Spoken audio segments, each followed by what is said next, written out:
नमस्कार मंडळी. ज्येष्ठ महिलांच्या समस्यांचा वेध घेणारा, त्यांच्या कर्तृत्वांचा वेध घेणारा, त्यांना मानाचा मुजरा करणारा आणि त्यांच्या जीवनामध्ये चैतन्य खेळवणारा उत्तरार्ध हा कार्यक्रम. प्रेक्षक आपल्या या कार्यक्रमात अतिशय मनपूर्वक स्वागत. आज जागतिक महिला दिन असल्यामुळे महिलांसाठी विशेष कार्यक्रम आपण घेत आहोत आणि कार्यक्रमाचा विषय आहे झेप महिलांची. आणि त्यासाठी आपल्याकडे दोन मान्यवर महिला या ठिकाणी आलेल्या आहेत. मी प्रथम त्यांची आपल्याशी ओळख करून देतो. माझ्या बाजूला आहेत प्रतिभा बिवलकर मॅडम. नमस्कार. या स्वतः चांगले लेखिका आहेत, सामाजिक कार्यकर्ते आहेत. आणि त्यांच्या समवेत आहेत शुभदा खटावकर मॅडम. या महत्त्वाचं म्हणजे माझी मुख्याध्यापिका आहेत आणि राष्ट्रपती पुरस्कार विजेत्या त्या शिक्षिका आहेत. आपलं दोघींचं या कार्यक्रमात पुन्हा एकदा स्वागत. आणि या ठिकाणी आपण आलात आणि या कार्यक्रमाचा रंगवताय आपण. मी प्रथम आपल्याला आजच्या महिला दिनाच्या निमित्ताने मी आपलं फुलांनी स्वागत करतो. प्रतिभाजी मला एक सांगा की हा जो जागतिक महिला दिन आहे ह्याची सुरुवात कशी आणि कधी आणि कुठे झाली असेल? हा जागतिक महिला दिन 8 मार्च, याची सुरुवातही 8 मार्चलाच झाली. बरोबर. 8 मार्च 1910 या दिवशी डेन्मार्क या गावी असं अखिल परिषद भरली होती महिलांची. पण तत्पूर्वी याचा थोडा विचार केला जात होता. 8 मार्च 1857ला जर्मनी मधल्या काही कष्टकरी बायकांनी अशा प्रकारचा एक मेळावा घेतला होता आणि त्यामध्ये त्यांनी असा विषय मांडला होता की स्त्रियांना कामाच्या ठिकाणी होणारी छळणूक आहे किंवा तिथे दिली जाणारी वागणूक आहे, 100 वर्ष त्याच्याही आधी सुरुवात होती. हे म्हणजे आज आता 100 वर्ष त्याला झाली, पण त्याची सुरुवात 1857 पासून चालू आहे आणि सुरुवात जर्मनीमध्ये झाली आणि 100 वर्षापूर्वी डेन्मार्कला परिषद झाली. पण आपल्या इकडे मात्र 8 मार्च 1977 साली अशा प्रकारचा भारतामध्ये सुद्धा जागतिक महिला दिन साजरा केला जावा यासाठी म्हणजे करार झाला आणि तिथपासून आता गेली 30-32 वर्ष आपण हा दिवस साजरा करतो. पण मुळात संकल्पनेला 100 वर्ष झाली. 100 वर्ष झाली. आणि मला एक महत्त्वाचं सांगायचंय की जर्मन कम्युनिस्ट पक्षाची एक नेता होती क्लारा झेटकिन. हिनं पहिल्या महिलांच्या समस्यांना वाव दिला आणि त्या समस्या तिनं सांगितल्या. त्यामुळे तिची आज आठवण करणं फार महत्वाचं आहे. बरोबर बरोबर. आणि ती जर्मन होती. महत्वाचं. मॅडम मला सांगा की राष्ट्रीय पुरस्कार जो आपल्याला शिक्षिका म्हणून राष्ट्रपतींचा, ते आपल्याला काय वाटलं? डोळे आनंदाश्रूंनी भरून आले. 50 वर्षांचे जणू तपश्चर्या फळाला आली आणि त्या क्षणी मला माझे सासू सासरे, यजमान, आई वडील यांची तीव्रतेने आठवण आली. त्याचं कारण असं की माझं सर्व शिक्षण SSC नंतरचं माझ्या सासऱ्यांच्या पाठिंब्यामुळे झालं. माझ्या यजमानाने आणि सासूबाईंनी फार मोलाचं सहकार्य केलं म्हणून मी इथपर्यंत येऊन पोहोचले. ठाणे जिल्हा पुरस्कार घेतानाची एक आठवण मला आपल्याला सांगावीशी वाटते की हा पुरस्कार स्वीकारल्यानंतर उत्तर म्हणून मी जे भाषण केलं त्या भाषणामध्ये मी माझ्या सासऱ्यांचा गौरव केल्याबरोबर अध्यक्ष म्हणून त्यावेळेला पतंगराव कदम तिथं होते.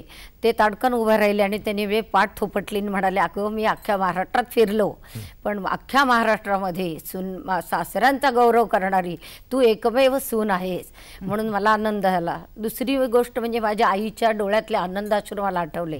आम्ही 6 बहिणी असतानाही आमचा मुलगा हा भेद झाला नाही. शिक्षणाकरता तिने आम्हाला खूप प्रयत्नशील करून उभं केलं आणि सगळ्यात महत्त्वाची गोष्ट म्हणजे जे संस्कार आमच्यावर केले ते 2 महत्त्वाचे की ज्या घरात पडाल तिथे कष्टाला भिवू नका आणि दुसरी गोष्ट स्वतःची अशी ओळख उभी करा की या सासऱ्यांची ही सून नाही तर या सुनेचे हे सासरे. असं म्हणून मला किती आनंद झाला शब्दातून व्यक्त नाही करता येत. नाही, पूर्वी असं म्हटलं की जिच्या हाती पाळण्याची दोरी ती जगात उद्धारी. पण तुमचं ऐकलं तर मला असं वाटतं की आता ही बदलली. आता ही म्हण की जिच्या हाती शिक्षणाची दोरी ती जगात उद्धारी. मला सांगा मॅडम की कर्तृत्वान महिलांचा विचार करताना त्यांची झेप पाहताना कुठल्या महिला आपल्या डोळ्यासमोर? मला अगदी आधी प्राचीन हे सांगायचंय की आपल्या ज्या 3 देवता आहेत की सरस्वती आहे, ती विद्या देवता आहे, लक्ष्मी संपत्तीचे देवता आहे आणि आपली काली माता प्रचंड शक्तीचे देवता आहे. या 3 देवतांना पण आपण स्त्री रूपातच बघितलेलं आहे. त्याच्यामुळे त्यांची आधी आठवण आपण करायलाच हवी. आणि महिला याचा अर्थच जी प्रचंड शक्ती धारण करते तिला महिला असं म्हटलंय. मग हे सांगताना मला 1-2 उदाहरणं सांगायची आहेत की ऋषीन एवढाच अशा या 2 भगिनींना त्या प्राचीन काळी मान होता. त्यातली एक आहे घोषा काक्षावती आणि शची पौलोमी. मग ऋषीन एवढा मान त्या बायकाने मिळवलेला होता अभ्यास करून. त्याचबरोबर मनूच्या संपत्तीमध्ये काय तो वाटा मिळाला नाही, म्हणून आपला मुलगा पुरुरवा याला बरोबर घेऊन राज्य स्थापनेची प्रेरणा देणारी इला मला आता या क्षणी आठवते. अशा किंवा भगवंतांना प्रेमपत्र पाठवणारी रुक्मिणी, तिची आठवण मला होती. आपल्या अटी मान्य करून घेऊनच लग्न करणारी उर्वशी, तुम्हाला सगळ्यांना माहित आहे. देवयानी पण तशीच होती. त्याचबरोबर राणी गांधारी, की हस्तिनापूरला येताना तिच्या वडिलांना प्रचंड पैसा देऊन तिला हस्तिनापुरी आणलं गेलं आणि तिने खूप भोगलं, तेही आपल्याला सगळ्यांना माहित आहे. आणि उपनिषद काळामध्ये मात्र वेदऋचा रचणाऱ्या त्रिकुलोत्पन्न होत्या या दोघी जणी. त्यांची नावं आहेत विश्वंभरा आणि इंद्र सुक्तकार, अपाला आणि घोषाला. आणि गार्गी आणि मैत्रेयी यांची नावं आपण घेतोच, ती सगळ्यांना माहिती आहे. हा, जी घेत नाही ती मला सांगावीशी वाटली. नक्की नक्की. आणि मला असं वाटतं की जनक राजाला सुद्धा वादविवाद करण्यामध्ये पाठी टाकणारी अशी सुलभा नावाची एक स्त्री होती. त्यानंतर लोपामुद्रा आहे. प्रभू रामचंद्रांना 2 बायका बाण बनवून देत होत्या, जया आणि सुप्रभा.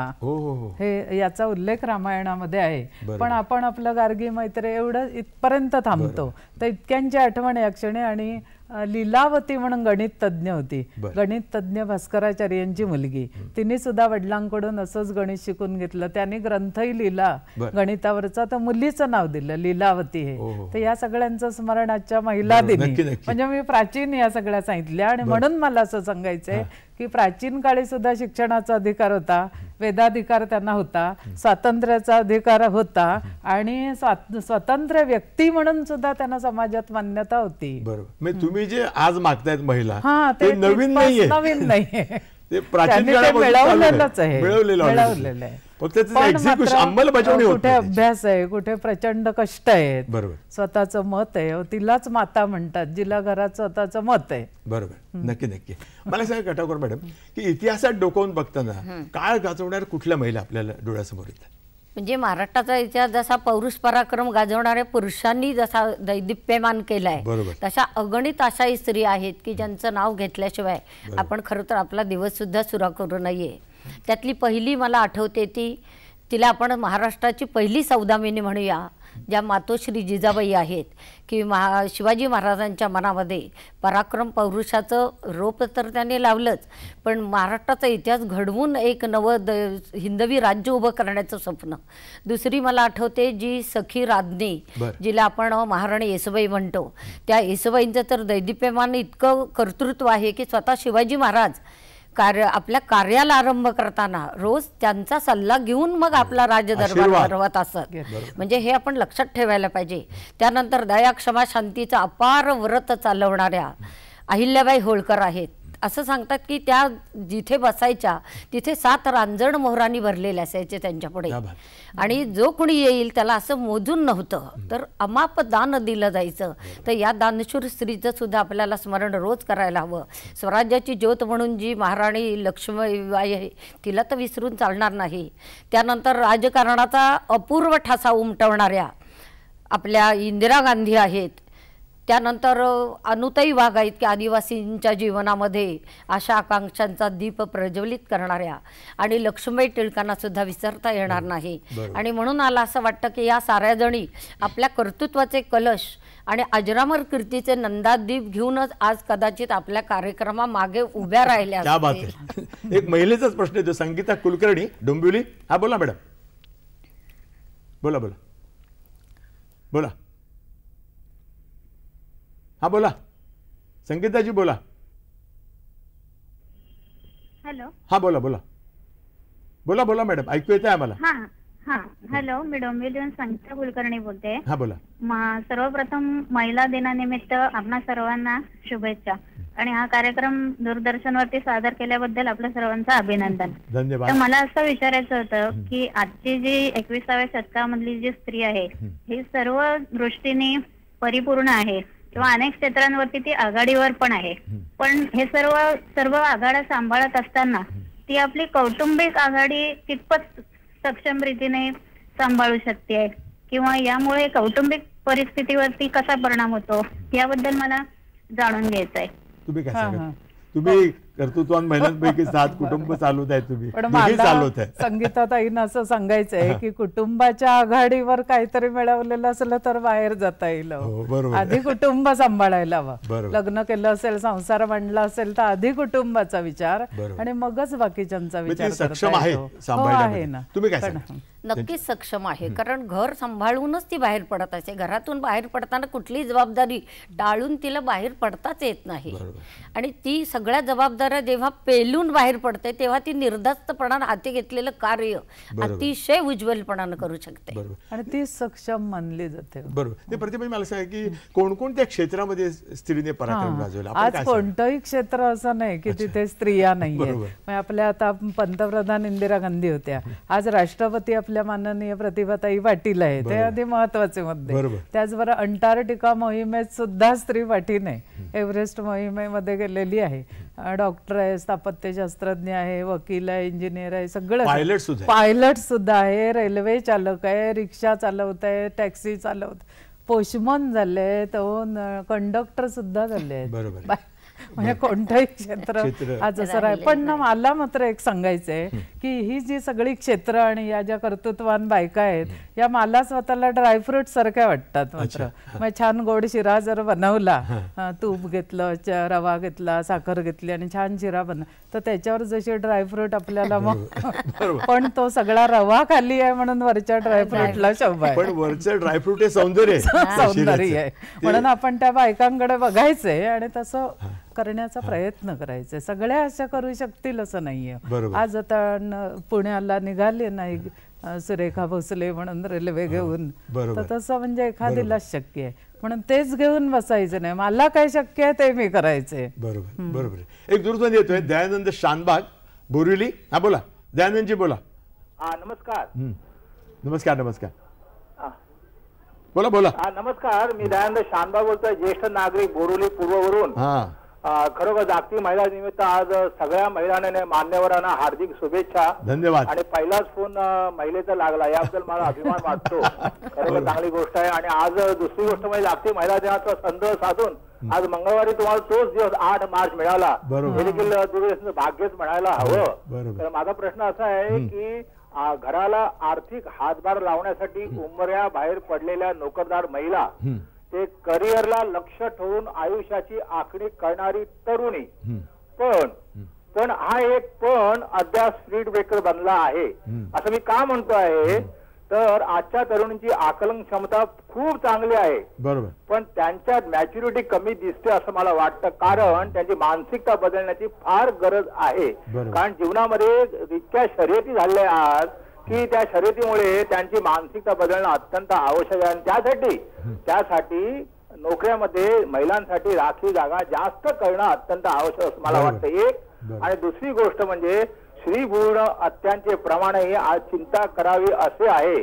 त्यामुळे स्त्रीची मानसिकता बदलून त्याबद्दल कायदा का होत नाही, कायदा होणं अत्यंत आवश्यक आहे असं मला वाटतं.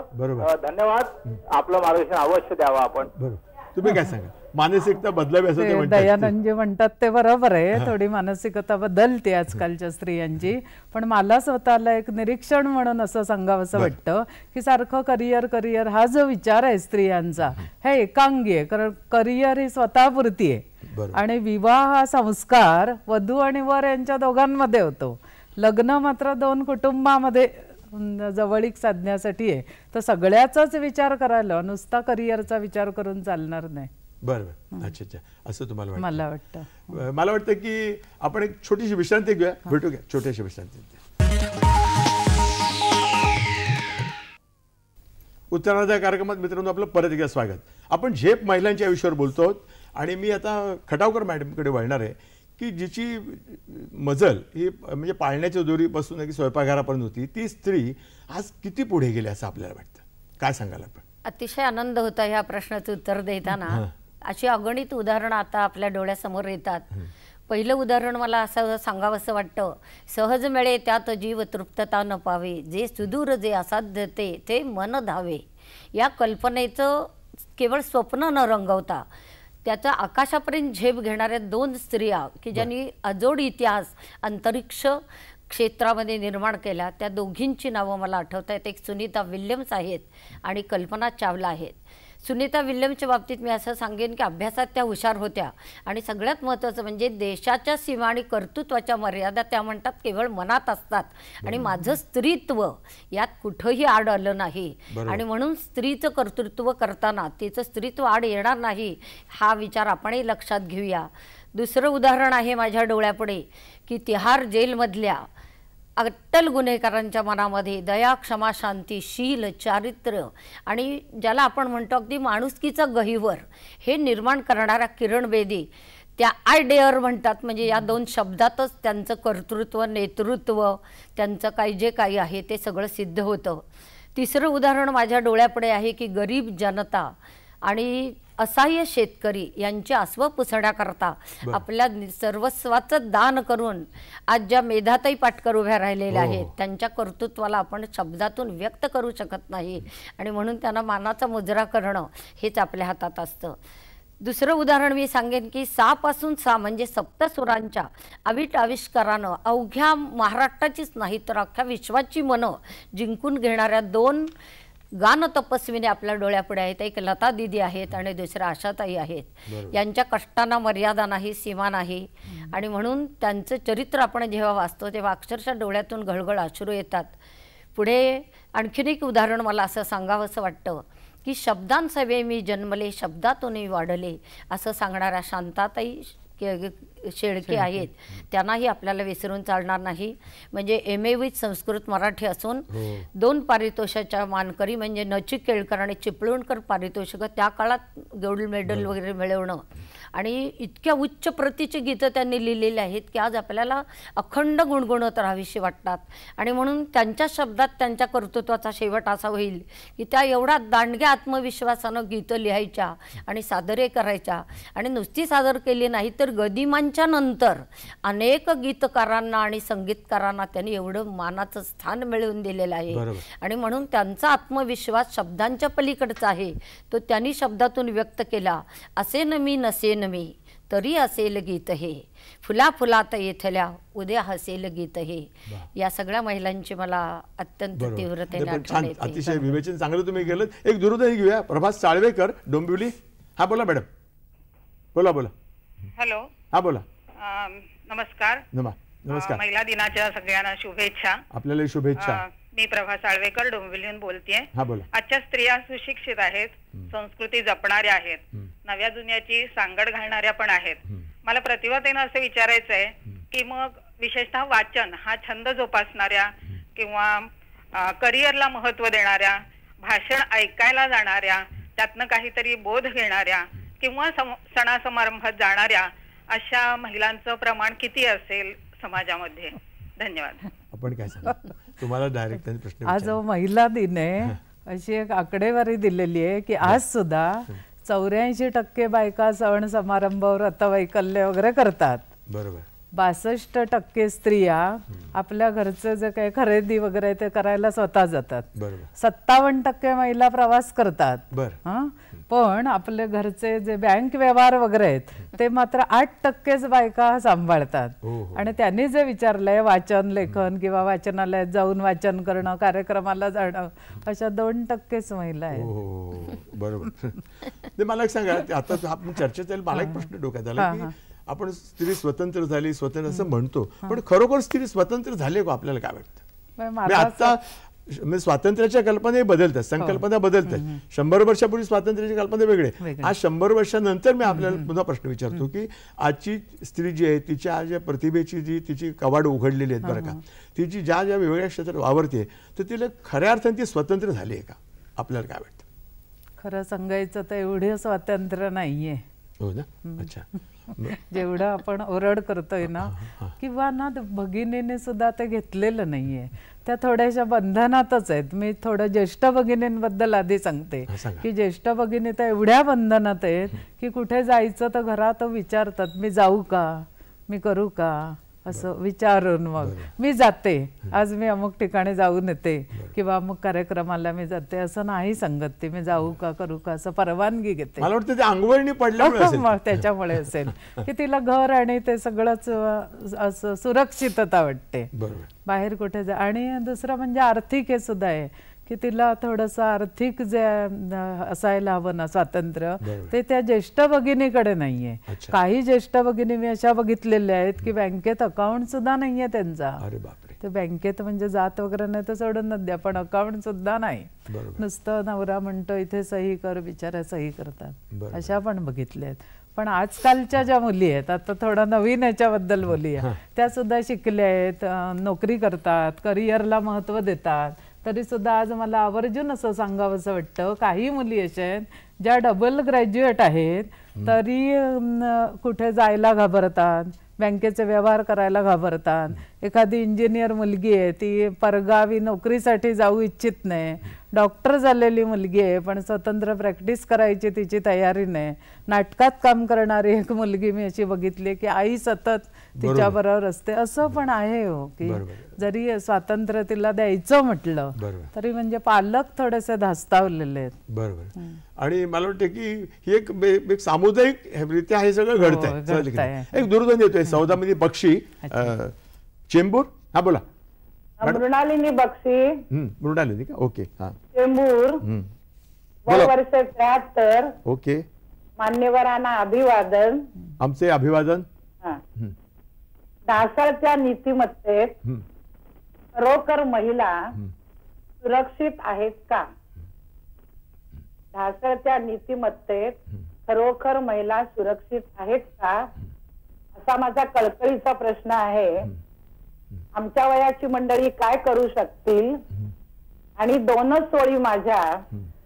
पणजी आजी आई अनेक नाती जपणाऱ्या सक्षम सुदृढ आम्ही साऱ्या आघाडीच्या महिला, नंबर आमचा पहिला.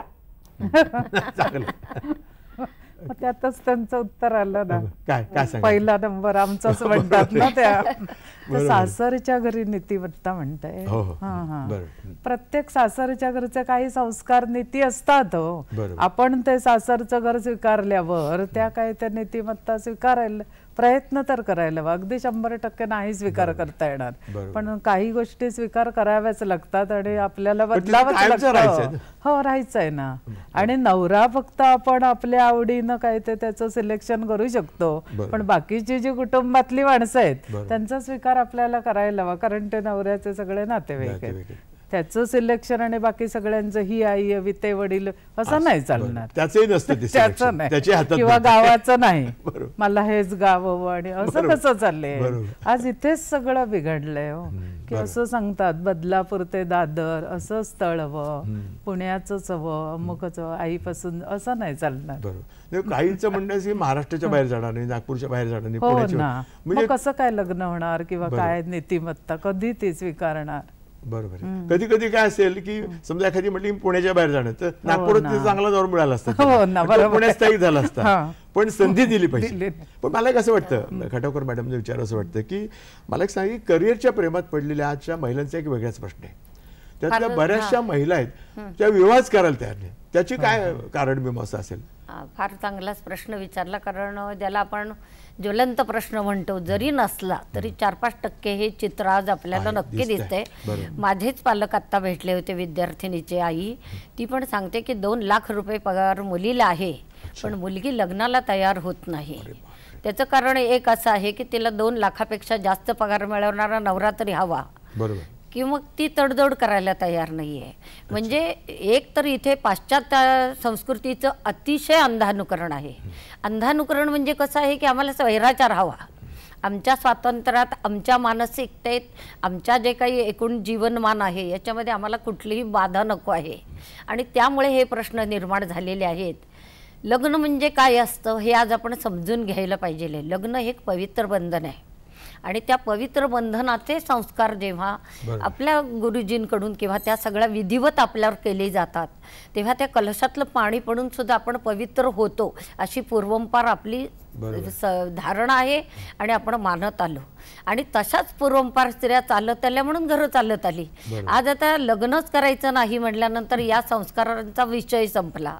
साने गुरुजी तर स्वतः असे म्हणाले किंवा म्हणतात असं म्हणूया आपण, कारण थोरांचे विचार हे अजरामर असतात, चिरंजीव आहेत. म्हणून आपल्याला असं म्हणता येईल की साने गुरुजी म्हणतात की स्त्रीच्या अंगी पौरुष म्हणजे पराक्रम येणं आणि पुरुषाच्या अंगी ममत्व, माया, क्षमा, शांती येणं म्हणजे लग्न आहे.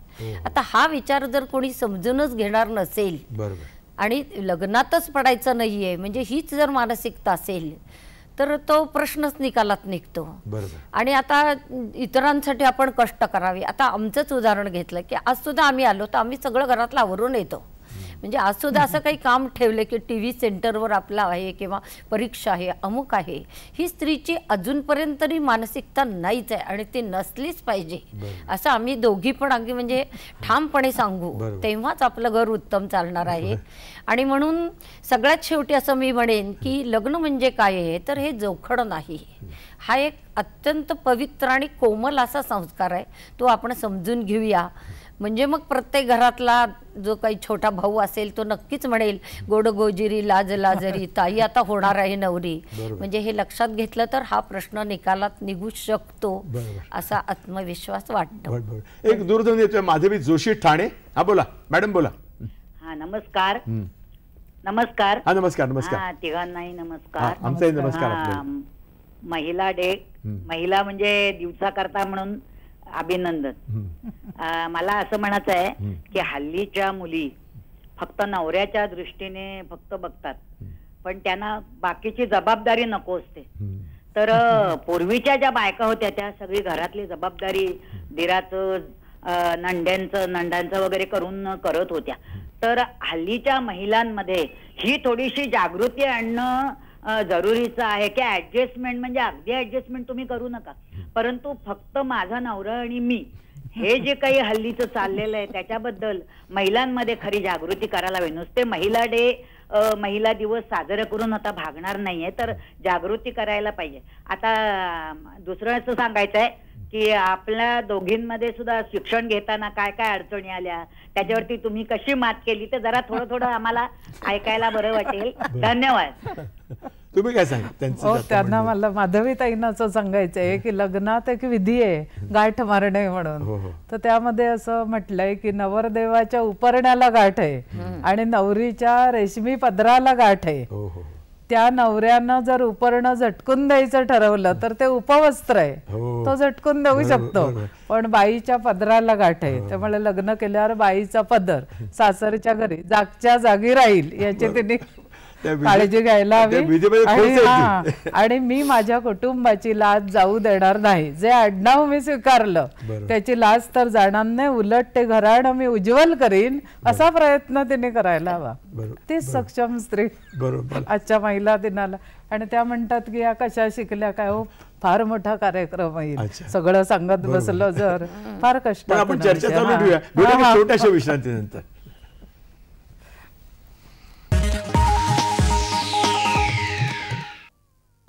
उत्तरार्धाय कार्यक्रमात मित्रांनो आपलं परत एकदा स्वागत. मी प्रतिभाचं असं विचारणार आहे की त्यांनी काहीतरी त्याने कविता ऐकवायची, त्याने ऐकवावी. मला एक कविता अशी म्हणजे आठवते, हा सांगते. त्या कवितेत असं म्हटलंय की ज्या घरात मी जन्म घेतला, ज्या घरात मी जन्म घेतला ते घर माझं नव्हतं आणि जिथे जन्म घालवायचा म्हणून मी आले तेही घर माझं नव्हतं. जनक म्हणाले जानकीला, जनक म्हणाले जानकीला, जनक म्हणाले जानकीला तू परक्याची, हे घर तुझं नव्हे. रामचंद्र म्हणाले मी आणली स्वगृही पण हे घर तुझं नव्हे. ज्यासाठी मी दिली आहुती तेही घर माझं नव्हतं आणि जिथे होम केला सर्वस्वाचा तेही घर माझं नव्हतं. आई तुझे आणि माझे भोग वेगळे नाहीत, आई तुझे आणि माझे भोग वेगळे नाहीत, पण मी म्हणेन मात्र माझ्या लेकी सुनेला, मी म्हणेन मात्र माझ्या लेखी सुनेला, इथंच तुमचं सारं काही, इथंच तुमचं सारं काही. तुम्हाला त्यांची मानसिकता बदलायची. ही कविता तुमची वाटते नाही, म्हणजे अशी ऐकली होती आणि चांगली लक्षात राहिली आणि त्यात 2 पिढ्यांची सांगड घातली म्हणून आवडली. बरोबर. मला काय म्हणायचं की आता आपण विषय चालला होता करिअरच्या प्रेमात पडलेल्या मुली लग्न करत नाही, तर त्याचा एक आता त्याचं एक्सटेन्शन असं आहे त्याचं की लिव्ह इन रिलेशनशिप जी आहे नवीन हा प्रकार एक आलेला आहे बरं का पाश्चात्य देशाप्रमाणे, त्याची भुरळ पडते का महिलांना असं आपल्याला वाटतं? हो, पण माझ्या मते आहे ती भुरळ, पण अजून पर्सेंटेज कमी आहे. अच्छा, ते तिथपर्यंतच आवरायला हवं हे प्रकरण. बरोबर. कारण जरी टक्केवारी कमी असली तरी करिअर इतकी महत्वाची म्हणू नये एकच तुम्हाला दाखला देते की अलीकडे एका वधूवर मेळाव्याला मी गेले होते, तर तिथे जवळजवळ 110 मुलांची नावं होती, पण 36च मुलींची नावं होती. अच्छा. आणि हजर किती होत्या? 36 होत्या? नाही, इतक्या नव्हत्या हजर. त्या हजर राहत नाही, आई वडील नाव नोंदणी करतात. पण असा जर रेशो असेल तर कसं काय लग्न ठरायची, व्हायची, संसार व्हायचे. मग म्हणजे आज समाजामध्ये मुलींना असं वाटतंय की आर्थिक स्वातंत्र्य आलं की सगळं झालं, करिअर महत्वाची.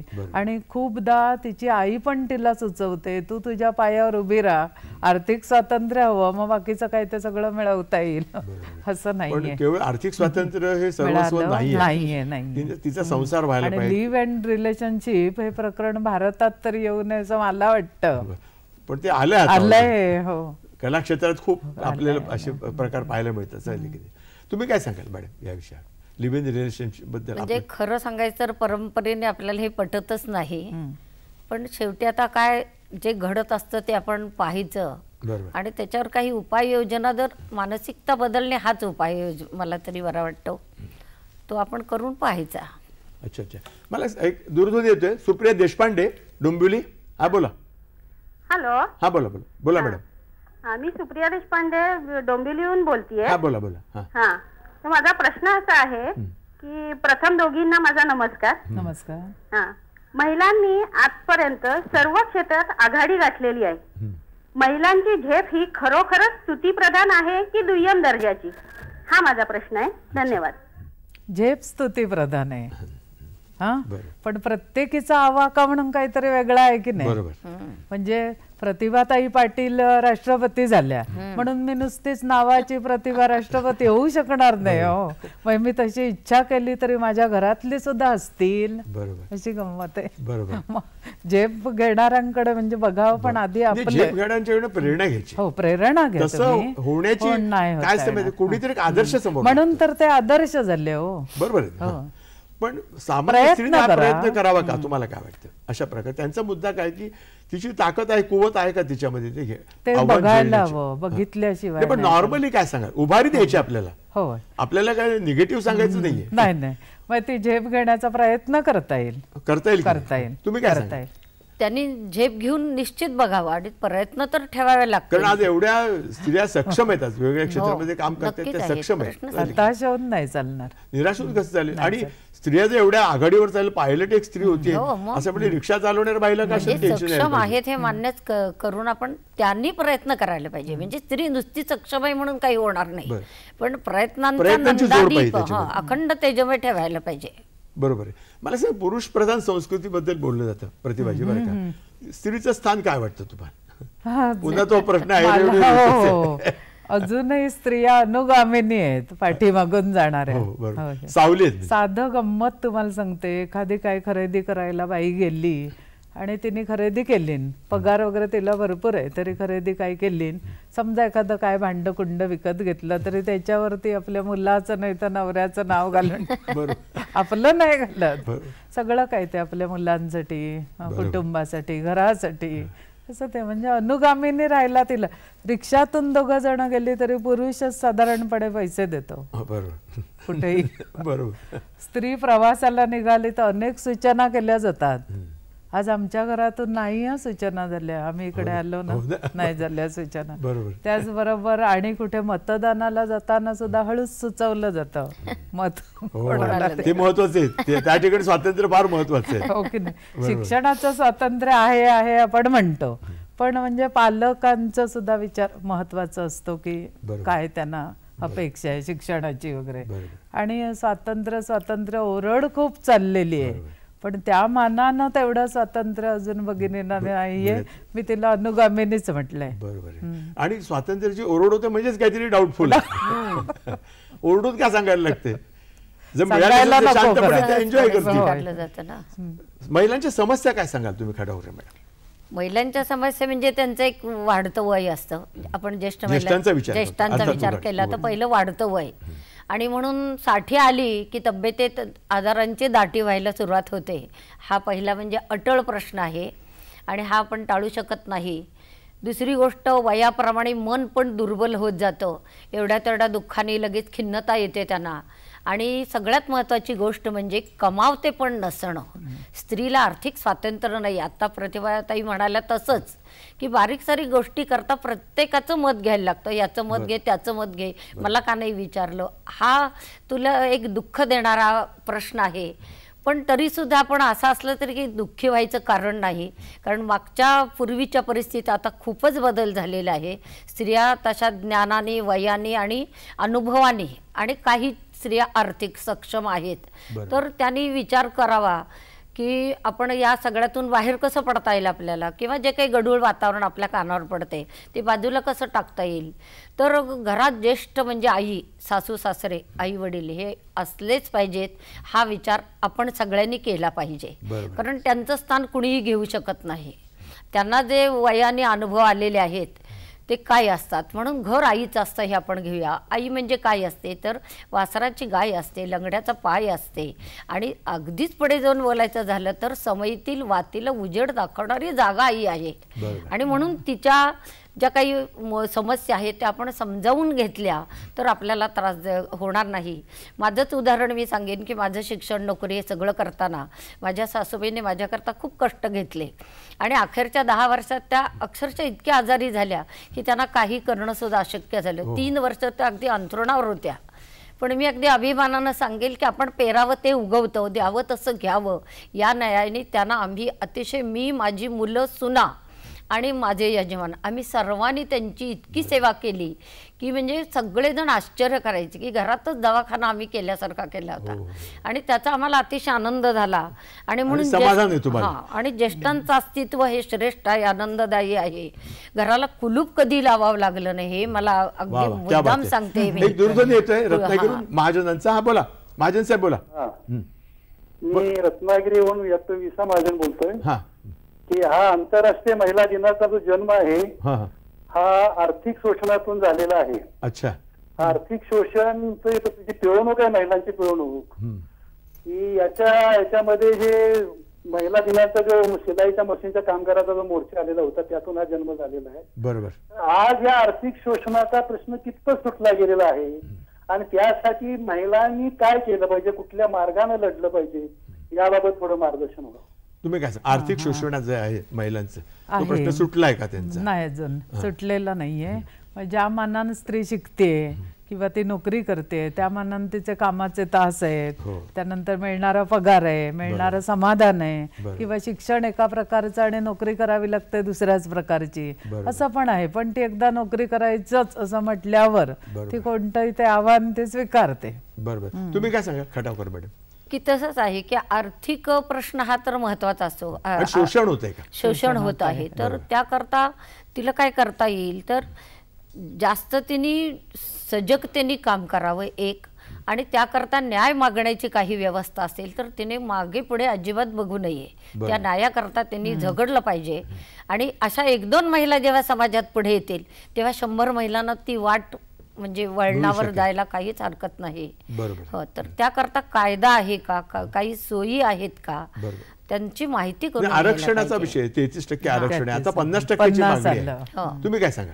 50% असायला हवं असं वाटतं आपल्याला? 33% असेल तर काही हरकत नाही. पण हरकत नाही, मागणी आहे का? हरकतीचा मुद्दा नाही. तुम्ही याचं स्वागत करता का 50%चं? त्याची गरज वाटते का तुम्हाला? ते मला विचारायचं आपल्याला. एवढी मला वाटत नाही. तुम्हाला काय वाटतं? नाही वाटत, कारण 30% त्या जागा भरताच शोधून आणाव्या लागतात महिला. हे खरं म्हणजे चित्र आहे. अशा वेळी मी तरी कसं सांगू की 50 उगीच आपलं निम्मे आम्हाला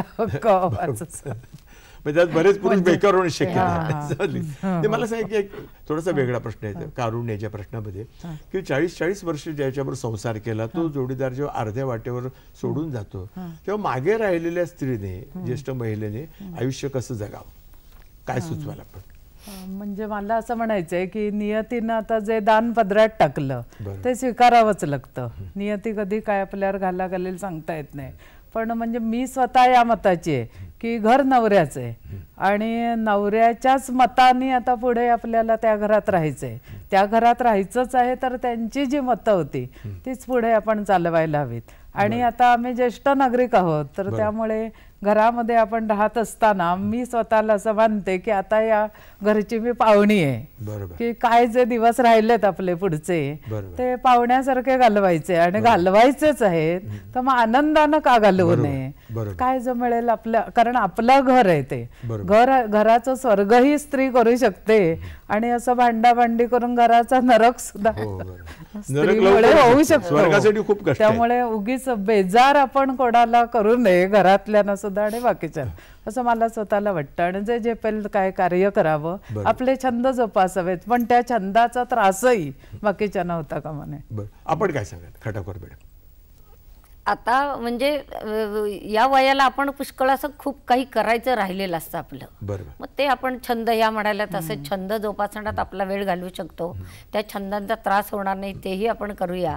आणि सगळ्यात महत्त्वाचं की ईश्वरोपासनेकडे आपण लागावं, कारण आता आपल्या परंपरेत तेच सांगितलेलं आहे. तुम्ही याच्यात अशा बाहेर आलेलात किंवा तुम्ही आज सांप्रत ह्याच्यात आहात? नाही, आम्ही बाहेर पडलोय, नक्की पडलेलो आहोत. बरोबर. मला असं वाटतं की चर्चा अतिशय छान चालली आहे. भेटू की छोट्याशा विश्रांती. मला एक सांगा की भगिनी मंडळं, वनिता समाज किंवा भगिनी समाज यासारख्या संस्था ज्या आहेत, त्या असं म्हटलं जातं की स्त्रियांचं माहेर व्हायला पाहिजे, तर ते तसं माहेर झाल्यास आपल्याला वाटतं का? होय, अशी मंडळं म्हणजे खरंच माहेर आहेत. कारण ज्या बायका मंडळातून जातात तिथे त्या बायकांना बराच वाव मिळतो, आपल्या कलागुणांना वाव मिळतो.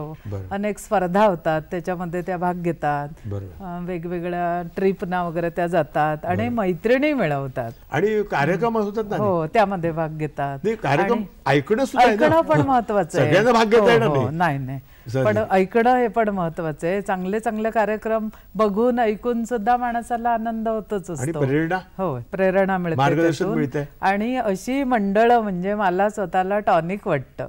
समजा मी बुधवारची मंडळात जाते, तर पुढच्या बुधवारपर्यंत 7 दिवस आम्हाला तो कार्यक्रम हे टॉनिक असतं. पुढच्या बुधवारची आम्ही वाट बघत असतो. बरोबर आहे. कुठला कोणाला बोलवलंय, काय केलंय, माहेर घर सारखं वाटतं.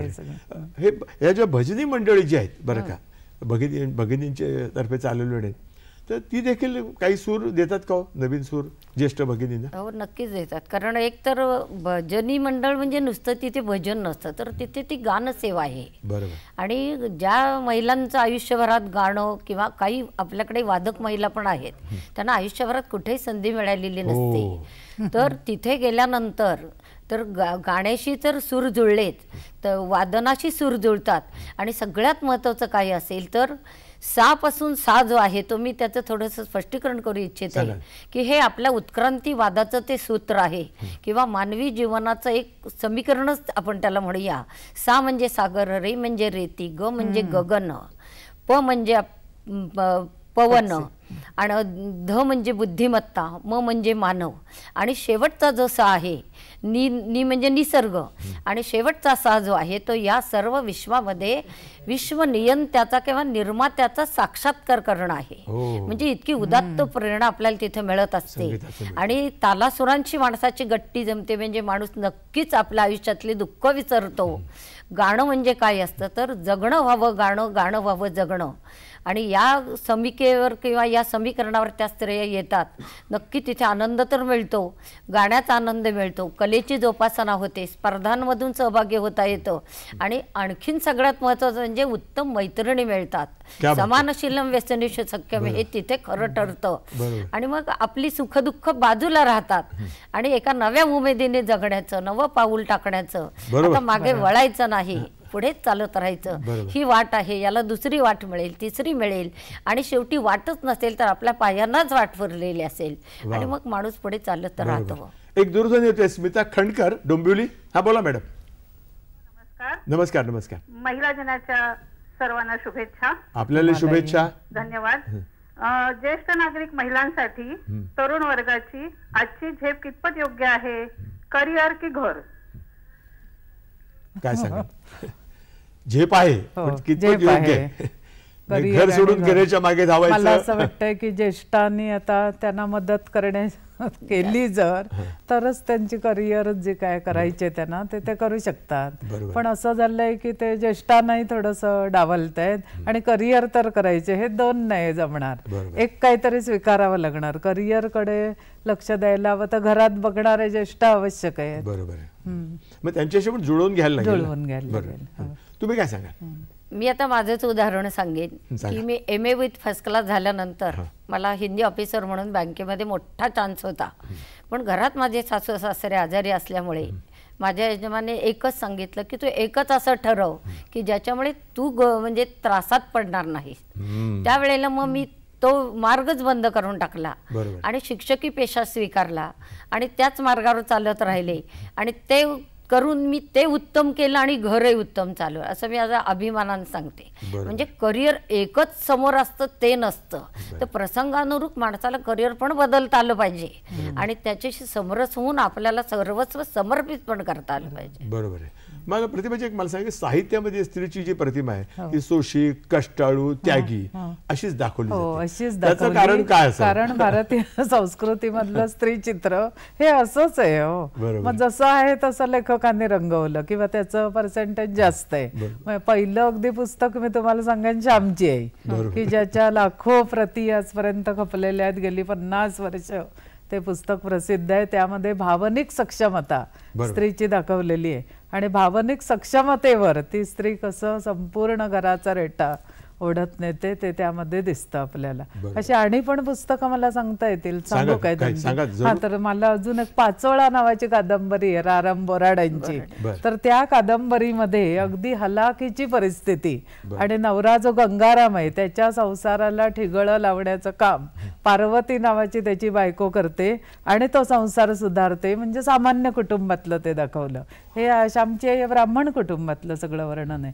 हे अतिसामान्य कुटुंबातलं आहे. रथचक्र म्हणून श्रीना पेंडसे यांच्या त्या कादंबरीमधली ती, नाव दिलेलं नाहीये, तर ती सुद्धा अतिशय समर्थ दाखवली. नियतीचे चटके सोसते आणि स्त्री जीवनाचे काय काय भोग असतात ते त्या कादंबरीमध्ये दाखवलेले आहेत. असे म्हणजे साहित्य वाचनीय झालंय. धक सारखी कादंबरी आहे उद्धव शेळकेंची.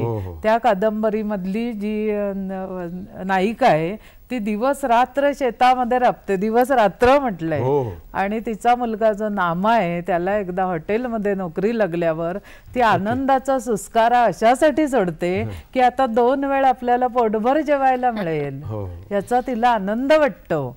तर अशी ती कादंबरी. आणि अगदी अलीकडचे मला असं वाटतं की आपल्याला खूप बोलता येईल, पण आपल्याला वेळेची मर्यादा आहे. एखादी याचा समारोप करताना एखादी कविता आपण काय सांगा? आपल्या लेखिका असल्यामुळे मी चालेल एखादी कविता मला तुम्हाला अशी सांगायची किंवा म्हणताय म्हणून दाखवते. आजच्या दिवसाशी ती समर्पक आहे. ती कविता मी वाचलेलीच आहे आणि अशी आहे.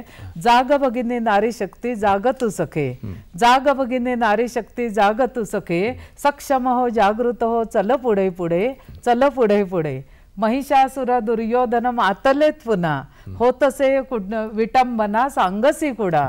उठ याज्ञसेनी सोड केस मोकळे, दुष्ट दुर्जनांची फोड मस्तके.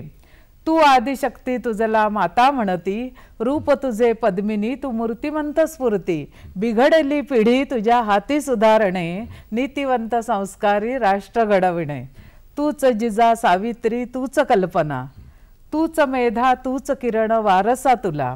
अस्मितेस जागव चल जायचे पुढे, जाग भगिनी नारी शक्ती जाग तू सखे, सक्षम हो जागृत हो चल पुढे पुढे, चल पुढे पुढे. मला असं वाटतं की मी समारोप करताना असं म्हणेन की आचार्य रत्नाचं एक वाक्य मला या ठिकाणी आठवते की प्रत्येक यशस्वी पुरुषाच्या मागे एक स्त्री उभी असते. मला असं वाटतं की अशा या असंख्य ज्या कर्तृत्ववान स्त्रिया आहेत बरं का, त्याने आजच्या कार्यक्रमात मी मानाचा मुजरा या ठिकाणी करतो, आपल्यातर्फेही करतो. आणि आज या कार्यक्रमात आपण आलं सह्याद्रीच्या आणि अतिशय छान माहिती दिली, त्याचे चांगलं एक वातावरण आपण निर्माण केलं, त्याबद्दल आपल्याला सह्याद्री तर्फे मी आपल्याला शुभेच्छा देतो, आपले आभार मानतो.